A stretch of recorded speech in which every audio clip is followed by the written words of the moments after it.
Hello' everyone, কি খবৰ আপোনালোকৰ? আশা কৰোঁ সকলো ভালে আছে। Welcome back to Ankur N I S academy.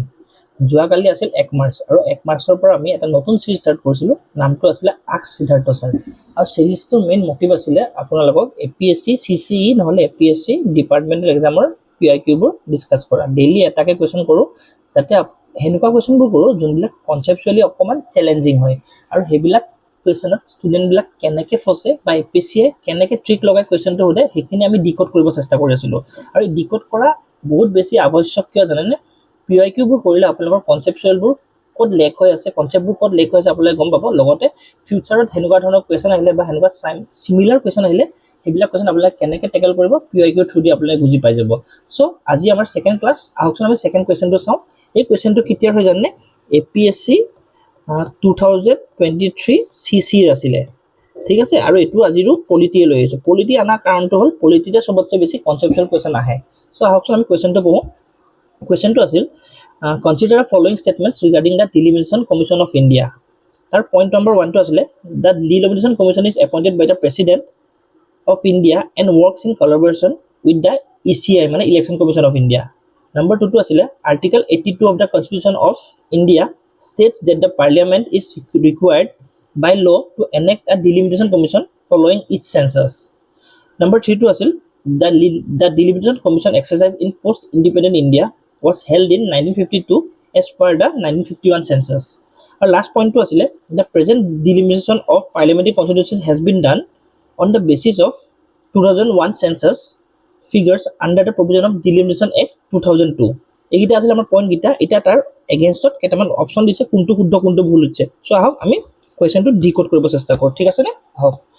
চ' প্ৰথম কুৱেশ্যনটো আপোনালোকক ডিলিমিটেশ্যন বুজাৰ আগত ডিলিমিটেশ্যন কি হয় জানেনে? কুৱেশ্যনটো আগত পাৰোঁ আমি কৰিম। ডিলিমিটেশ্যন কি হ'ব আপোনালোকে জানেনে? ডিলিমিটেশ্যন মানে কি জানেনে? ৰিঅৰ্গেনাইজেশ্যন নহ'লে অল্টাৰেশ্যন অফ পাৰ্লিয়ামেণ্টাৰী কনষ্টিটুৱেঞ্চি নহ'লে এছেম্বলি কনষ্টিটুৱেঞ্চিছ।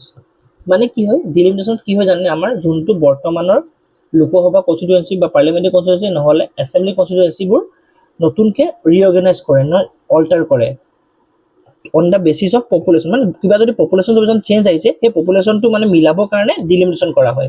মেইন ডিলিমিটেশ্যনৰ মটিভটো হ'ল সেইটো, ঠিক আছে। এতিয়া কথাটো হ'ল ডিলিমিটেশ্যন আমাৰ কনষ্টিটিউশ্যনত হয় নে নহয়? ডেফিনেটলি হয়।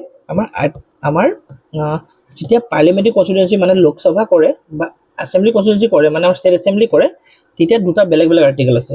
আমাৰ পাৰ্লিয়ামেণ্টাৰী কনষ্টিটিউশ্যনৰ কাৰণে আৰ্টিকেল হ'ল 82, হয়নে? আৰু আমাৰ এছেম্বলি কনষ্টিটিউশ্যনৰ কাৰণে আৰ্টিকেল 170। মানে কি বুজিলে? আমাৰ যদি পাৰ্লিয়ামেণ্টাৰী কনষ্টিটুৱেঞ্চিত কিবা ৰিঅৰ্গেনাইজেশ্যন বা অল্টাৰেশ্যন অফ চিটছ আনিব লাগে তেতিয়া আৰ্টিকেল 82 থ্ৰু দি কৰা হয়। আৰু আৰ্টিকেল 172 দি আমাৰ ষ্টেট এছেম্বলিবোৰৰ চিটবোৰ মানে এছেম্বলি কনষ্টিটুৱেঞ্চিবোৰ কৰা হয়। এইখিনি ক্লিয়াৰ নে? এতিয়া আমাৰ অসমৰ ক্ষেত্ৰত কওঁ, অসমত টোটেল লোকসভা চিট আছে 14টা আৰু এছেম্বলি কনষ্টিটুৱেঞ্চি আছে 126টা। এতিয়া কথাটো কি হ'ল জানেনে আপোনালোকে? ডিলিমিটেশ্যন যদিও হৈ আছে কিন্তু আমাৰ এই চিটটো এতিয়ালৈকে বহুত চেঞ্জ হোৱা নাই।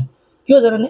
কাৰণ এটা কনষ্টিটিউশ্যনেল এমেণ্ডমেণ্ট আহিছিলে, 84th কনষ্টিটিউশ্যনেল এমেণ্ডমেণ্ট এক্ট এটা আহিছিলে, ঠিক আছে। আৰু সেইটো মতে এটা বিল পাছ কৰিছে যে কি 2026 চনলৈকে কোনো পাৰ্লিয়ামেণ্টাৰী কনষ্টিটুৱেঞ্চি বা এছেম্বলি কনষ্টিটুৱেঞ্চিৰ নাম্বাৰ চেঞ্জ নহয়, মানে ইনক্ৰিজো নহয় কমিও নাযায়। বুজি পালেনে? আকৌ এবাৰ বুজিছোঁ, এটা 84th কনষ্টিটিউশ্যনেল এমেণ্ডমেণ্টৰ মতে সেইটো 1976ত আমাৰ পাৰ্লিয়ামেণ্টাৰী কনষ্টিটুৱেঞ্চি বা এছেম্বলি কনষ্টিটুৱেঞ্চি যি আছিলে সেইটো 2026 চনলৈকে একে থাকিব, মানে 2026লৈকে ফ্ৰিজ হৈ থাকিব। এতিয়া অসমৰ ক্ষেত্ৰত 126টাই আছিলে এছেম্বলি কনষ্টিটুৱেঞ্চি 1976ত, এতিয়াও সেইটোৱে আছে। আৰু 14টাই পাৰ্লিয়ামেণ্টাৰী কনষ্টিটুৱেঞ্চি আছিল, এতিয়াও সেইটোৱে আছে। বুজি পালেনে? এতিয়া চেঞ্জ কিয় হোৱা নাই? এতিয়া বৰ্তমান ডিলিমিটেশ্যন অকল কি হৈ আছে? অকল অল্টাৰ হৈ আছে আৰু ৰিঅৰ্গেনাইজ হৈ আছে to meet the population changes. বুজি পালে? এতিয়া বৰ্তমান সেইটো হৈ আছে। এতিয়া কথাটো হ'ল ডিলিমিটেশ্যন আমাৰ এক ছেকেণ্ড মই মুছি লওঁ। এতিয়া ডিলিমিটেশ্যন হ'লে আমাৰ কি হয়, হয় নহয়? এতিয়া আমি চাওঁ কুৱেশ্যনটো চাওঁ। কুৱেশ্যনটো কি? The delimitation commission of is appointed by the president of India and works in collaboration in the ECI, হয়নে? চোৱা, সদায় এটা কথা মনত ৰাখিব, ডিলিমিটেশ্যন কমিশ্যন সদায় কোনে কৰে? প্ৰেচিডেণ্টে কৰে, এপইণ্ট কৰে, ঠিক আছেনে? প্ৰেচিডেণ্টে এপইণ্ট কৰে। আৰু এই ডিলিমিটেশ্যন কমিশ্যনে কাৰ লগত কলাবৰেট কৰি পেলাই কামখিনি কৰে? ECI লগত কমপ্লিট, মানে ECI লগত মিলিজুলি ডিলিমিটেশ্যনৰ কামখিনি কৰে। চ' প্ৰথম চেণ্টেন্সটো শুদ্ধ। এইখিনিতে এটা কথা কৈ লওঁ, ডিলিমিটেশ্যন কমিশ্যনৰ যেতিয়া কমিশ্যন বনে তাত কি থাকে জানে, ৰিটায়াৰ্ড সুপ্ৰিম কোৰ্ট জাজ এজন থাকে, ঠিক আছে, চিফ ইলেকশ্যন কমিশ্যনাৰ থাকে আৰু ইলেকশ্যন কমিশ্যনাৰ থাকে, লগতে ষ্টেট ইলেকশ্যন কমিশ্যন থাকে। বুজি পালেনে? এইখিনি থাকে। কি থাকে? ৰিটায়াৰ্ড সুপ্ৰিম কোৰ্ট জাজ এজন থাকে, চিফ ইলেকশ্যন কমিশ্যনাৰখিনি থাকে, লগতে ষ্টেট ইলেকশ্যন কমিশ্যন থাকে। এইখিনি হ'ল আমাৰ কমিশ্যন এখনত থাকে, ঠিক আছে। লগতে এতিয়া কথাটো হ'ল, আৰু এতিয়া নেক্সট কুৱেশ্যনটো হৈছে article 82 of the constitution of India states that parliament is required by law to enact delimitation commission following each census. মানে কি কৈছে, ধৰি লওক আমাৰ 1951 প্ৰথম চেঞ্চাছ হৈছিলে, তাৰপিছত লগালগ 1952 এখন কি হ'ল, ডিলিমিটেশ্যন কমিশ্যন বনিলে। সেইটো একদম সঁচা কথা। মানে যেতিয়া আমাৰ চেঞ্চাছ হয়, তাৰ কাৰণ চেঞ্চাছত কি হয়, আমাৰ পপুলেশ্যন আহে, তাত কিমান কাষ্টৰ মানুহ আছে, কিমান মানুহ আছে, আমি সেইটো চেঞ্চাছত গম পাই যাওঁ। তাৰপিছত ইমিডিয়েটলি নেক্সট ইয়াৰত কি হয়, প্ৰত্যেকটো চেঞ্চাছৰ পিছতে কি হয়, এখন ডিলিমিটেশ্যন কমিশ্যন ফৰ্ম হয়, যাতে আমাৰ এছেম্বলি চিটছবোৰ বা পাৰ্লিয়ামেণ্টাৰী চিটছবোৰ অল্টাৰ বা ৰিঅৰ্গেনাইজ কৰিব লাগে মানে চাবলৈ, পপুলেশ্যন যদি চেঞ্জ হৈছে। বুজি পালেনে? চ' আৰ্টিকেল 2 ৰাইট, আৰ্টিকেল 2 বোলে, পইণ্ট নম্বৰ 2 ৰাইট। এতিয়া point number 3, the first delimitation exercise in post independent India was held in 1952 as per the 1951 census. একদম শুদ্ধ কথা। প্ৰথম চেঞ্চাছ হৈছিল 1951 আৰু আমাৰ প্ৰথম ডিলিমিটেশ্যন এক্সাৰচাইজ হৈছিল 1952। বুজি পালেনে? আশা কৰোঁ বুজি পালে।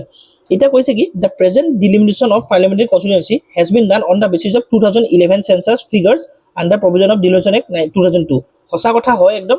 আমাৰ বৰ্তমান যিটো ডিলিমিটেশ্যন হ'ল ৰিচেণ্টলি আমাৰ অসমতো হৈছে 2023 চনত হৈছে, সেইটো চেঞ্চাছ 2001 চনৰ মতে হৈছে।